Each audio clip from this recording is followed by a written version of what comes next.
AI દુનિયા ઝડપથી બદલાઈ રહી છે. ઇન્ટરનેટ પર એક નવી ટેકનોલોજીએ લોકોની કામ કરવાની રીત જ બદલી નાખી છે. પણ આખરે એઆઈનો જન્મ થયો કેવી રીતે? 1 મિનિટ એઆઈ સ્કૂલ ડે 1. આજે સિમ્પલ ભાષામાં સમજીએ એઆઈ શું છે અને તેનો જન્મ કેવી રીતે થયો.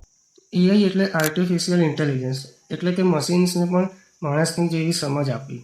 જેમ તમે ક્વેશ્ચન પૂછો અને એઆઈ તરત જવાબ આપે.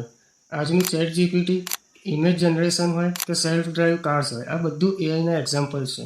પણ એઆઈની શરૂઆત આજથી નથી થઈ. 1950માં સાયન્ટિસ્ટ એલન ટ્યુરિંગે એક ક્વેશ્ચન પૂછ્યો હતો કે શું મશીન્સ પણ માણસોની જેમ વિચારી શકે છે?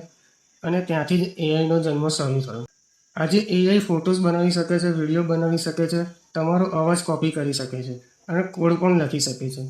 અને આ તો ફક્ત શરૂઆત છે. આવતા થોડા વર્ષોમાં એઆઈ દુનિયાની સૌથી પાવરફુલ ટેકનોલોજી બનવાની છે. અને જે લોકો એઆઈ શીખી જશે એ ફ્યુચરમાં સૌથી આગળ હશે. ડે 2માં સમજીએ ચેટ જીપીટી આખરે શું શું કરી શકે છે અને લોકો તેનો યુઝ કરીને કલાકોનું કામ મિનિટમાં કેવી રીતે કરે છે. એઆઈ વિથ ધવલને ફોલો કરી દો, નહીં તો નેક્સ્ટ પાર્ટ મિસ થઈ જશે.